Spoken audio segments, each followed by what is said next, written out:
Hello गाईस, कसे आहात तुम्ही सगळे? आज आपण बघूयात बनाना ब्रेड रेसिपी. जसं की मी माझ्या आधीच्या व्हिडिओमध्ये सांगितलं होतं, जेव्हा आपण ब्राउनी बनवली होती त्यावेळेस की नेक्स्ट आपण बनाना ब्रेड बनवूयात म्हणून. तर मग हाच तो नेक्स्ट व्हिडिओ आहे. इथे मी 3/4 कप शुगर घेतलेली आहे. तर ही आधी माझ्याकडे थोडी ब्राऊन शुगर होती जी मी ॲड केली आणि ती तेवढीच होती माझ्याकडे. त्यामुळे मग आता नंतर मी ही रेग्युलर आपली केन शुगर ॲड करत आहे. तर हे टोटल मेजरमेंट आपल्याला 3/4 कप पाहिजे.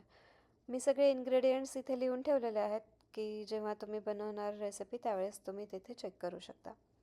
आणि मग आता ही शुगर आणि इथे मी घेतलेलं आहे पीठ. हे तुम्ही ऑल पर्पज फ्लॉवर घेऊ शकता म्हणजे मैदा वगैरे, पण मी इथे गव्हाचं पीठ घेतलेलं आहे.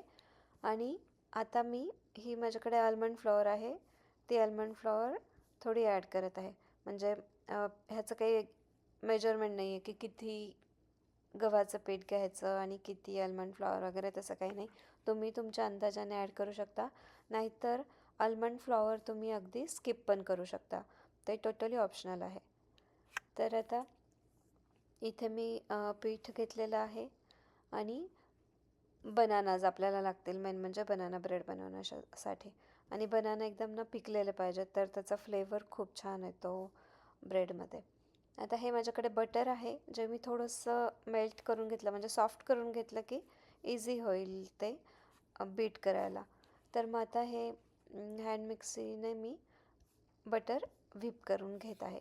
तर हा जो पॉट मी यूज करत आहे याच्यामध्ये मी ऑलरेडी ब्राउनीचं डो बनवला होता आणि तोच आता मी बनाना ब्रेड बनवण्यासाठी यूज करत आहे. त्यामुळे तुम्हाला ते पॅनच्या साईडला थोडंसं ब्राउनिश कलर वगैरे दिसत असेल, ते त्याच्यामुळेच आहे की मी त्याच्यामध्ये आधी ब्राउनीचं हे बनवलं होतं, पीठ बनवलं म्हणजे डो बनवला होता. तर आता मी इथे बटर बीट करून घेतलं आणि त्याच्यामध्ये ना शुगर ॲड करत आहे. मग आता आपल्याला हे दोन्ही पण सोबत कंबाईन व्हिप करून घ्यायचं.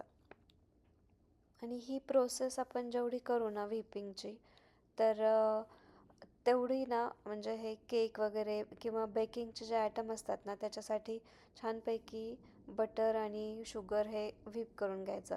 त्यामुळे ना जे पण काही प्रॉडक्ट्स तयार होतात ना ते अगदी हलके हलवार होतात, म्हणजे सॉफ्ट बनतात आणि त्याच्यामध्ये एरेशन भरपूर होतं. तर ते असे सॉफ्ट बनतात, हार्ड आणि थिक नाही बनत, तर ते छान लागतात. आता मी इथे 2 एग्ज ॲड करत आहे. तर एग्ज ॲड करताना माझ्याकडनं चुकून छोटंसं एगचं एक शेल पडलं होतं, तर तेच मी काढत होते. आणि मग आता एग ॲड करून झाल्यानंतर ह्याला पण मग आपण परत एकदा छानपैकी व्हिप करून घेऊया. तर तेच आहे की तुम्ही यावेळेस इथे जेवढी काही व्हिपिंगची प्रोसेस कराल, बिफोर पीठ वगैरे ॲड करण्याच्या आधी छान व्हिप करून घ्यायचं. आणि मग ते एकदा फ्लफी झालं ना की मग त्याच्यामध्ये आपण पुढच्या रिमेनिंग गोष्टी ॲड करून घ्यायच्या. त्याच्यामुळे काय होतं की प्रॉडक्ट्स खूप छान बनतात, हलवार बनतात अगदी.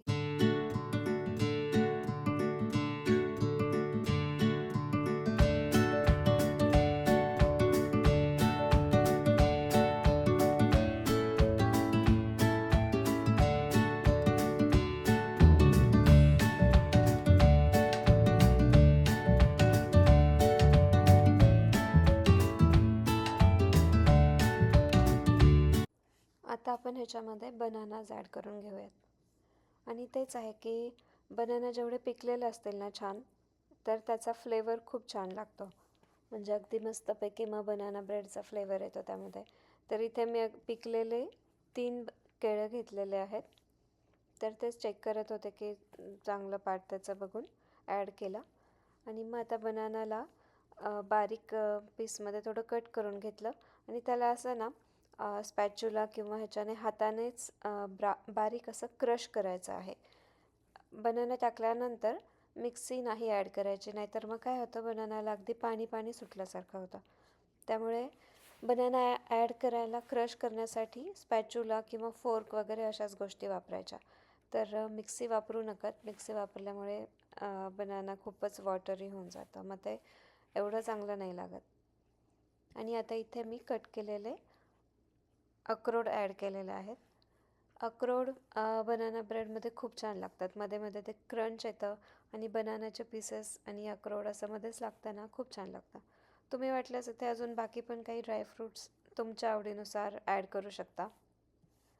आता इथे फ्लॉवर ॲड केलेली आहे.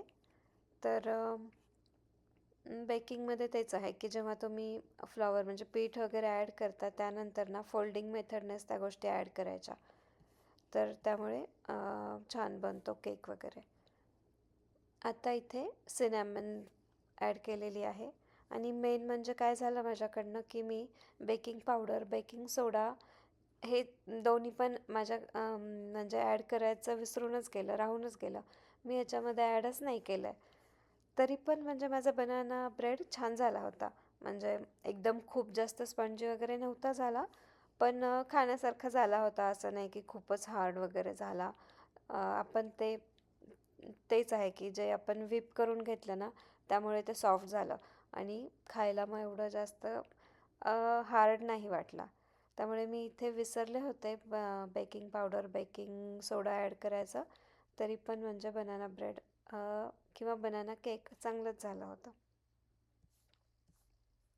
आता इथे मी 350 डिग्री फॅरनहाईटला ओव्हन आधी प्रीहीट करून घेतलं होतं आणि मग त्यानंतर आपण हे मिक्स केलेलं डो वगैरे सगळं मी ओव्हनमध्ये 35 to 40 मिनिटसाठी ठेवलेलं आहे. बनाना ब्रेडचं टेम्परेचर आपण कमी ठेवलेलं आहे 350 डिग्री फॅरनहाईट. त्यामुळे इथे थोडं त्याला बेक व्हायला जास्त वेळ लागतो, 35 to 40 मिनिट्स लागतात. तर म्हटलं की तोपर्यंत मी हे बाकीच्या गोष्टी क्लीन करून घेते. तर मग ते ज्याच्यामध्ये बॅटर वगैरे तयार केलं होतं त्यामध्ये थोडं गरम पाणी ॲड करून ठेवलं, म्हणजे ते नंतर क्लिनिंगला इझी होऊन जाईल. आणि इथे चेक करत होते की ब्रेड झाला की नाही रेडी.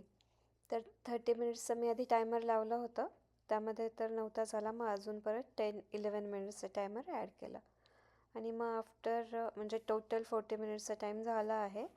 तर त्याच्यानंतर मग आता परत एकदा ओपन करून बघितलं आणि परत एकदा बनाना ब्रेडला चेक करून बघितलं. ही स्टिक आहे माझ्याकडे, ग्रिलसाठी बार्बेक्यू करण्यासाठी ही स्टिक वापरतो, तर ती स्टिक मी इथे यूज केलेली आहे आणि स्टिक आतमध्ये घालून बघितली की म्हणजे मग स्टिकला जर काही बॅटर नाही चिटकलं म्हणजे की आपला केक रेडी झाला आहे. आणि जेव्हा मग आपण अशी स्टिक किंवा काही पण घालतो ना आतमध्ये तर आणि त्याला जर बॅटर लागलं ना तर समजायचं की केक अजून बनला नाही आहे. तर ह्याच्यावरून कळतं की केक रेडी झाला आहे की नाही. इथे माझी ब्राउनी मी ह्याच्या आधी ब्राउनी बनवली होती, तर बनाना ब्रेड बनवेपर्यंत अर्ध्याच्या वर ब्राउनी फिनिश झालेली आहे. तर तुम्ही ब्राउनी बनवून बघितली की नाही? खूप छान झाली होती ब्राउनी, 2 दिवसात संपून गेली. तर नक्की ट्राय करा ब्राउनी. तर मी अगदी हायली रेकमेंड करेल की बनवा. आणि बनाना ब्रेड पण खूप छान झाला होता. पण मी जर बेकिंग पावडर, बेकिंग सोडा ॲड केला असता ना तर तो अजून स्पंजी व छान बनला असता. बट दॅट्स ओके, हा पण छानच झाला होता. म्हणजे तुम्ही या रेसिपीज नक्की ट्राय करा आणि मला कमेंट्समध्ये फीडबॅक द्या. चलो, बाय बाय.